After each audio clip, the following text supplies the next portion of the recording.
বিএনপির বিরুদ্ধে গাদ্দারির অভিযোগ জামায়াত আমিরের। উত্তাল রাজপথ, নাহিদ ইসলামের চরম হুঁশিয়ারি। তবে এটা ঠিক, আমি সেদিন পার্লামেন্টে বলেছিলাম গুগু বারবার ধান খেতে আসে, কিন্তু কপাল যখন মন্দ হয় তখন কিন্তু জালে বেঁধে যায়। ইনশাল্লাহ গুগু বেঁধে যাবে, দেরি হবে না ইনশাল্লাহ। বিএনপি জাতির সাথে প্রতারণা, ধোঁকা এবং গাদ্দারি করে তাদের যাত্রা শুরু করেছে এবার। আসসালামু আলাইকুম। বাংলাদেশের রাজনীতির সমীকরণ কি তবে পুরোপুরি পাল্টে যাচ্ছে? জুলাই বিপ্লবের 2 বছর পর আজ এক সময়ের মিত্রদের মধ্যেই বেজে উঠেছে যুদ্ধের দামামা। জামায়াত ইসলামের আমির ডাক্তার শফিকুর রহমান এবং জাতীয় নাগরিক পার্টির নেতা নাহিদ ইসলাম সরাসরি বিএনপির বিরুদ্ধে গাদ্দারি ও প্রতারণার গুরুতর অভিযোগ এনেছেন। কেন বর্তমান বিএনপি সরকারকে প্রধান বাধা হিসেবে দেখছেন তারা? কেনই বা সংসদে প্রভাব বিস্তারের অভিযোগে উত্তাল হয়ে উঠেছে কাঁকড়ায়? আজ আমরা দেখব রাজনীতির এই নতুন মেরুকরণ এবং আসন্ন গণ আন্দোলনের নেপথ্য কাহিনী। রাজধানীর কাকরাইলে আয়োজিত এক সভায় জামায়াত আমির ডাক্তার শফিকুর রহমান স্পষ্ট ভাষায় বলেছেন, বিএনপি একদলীয় শাসন ব্যবস্থা প্রতিষ্ঠার চেষ্টা করছে এবং তারা জাতির সঙ্গে প্রতারণা করে যাত্রা শুরু করেছে।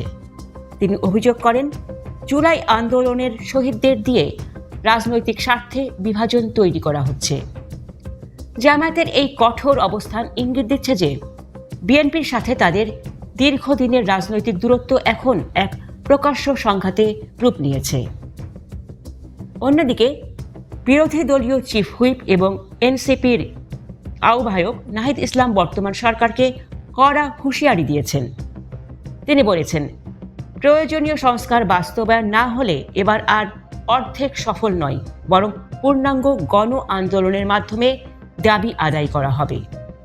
তিনি অভিযোগ করেন, বিএনপি সরকার জুলাই সনদ এবং অধ্যাদেশ প্রত্যাখ্যান করে বাংলাদেশকে পেছনের দিকে নিয়ে যাচ্ছে।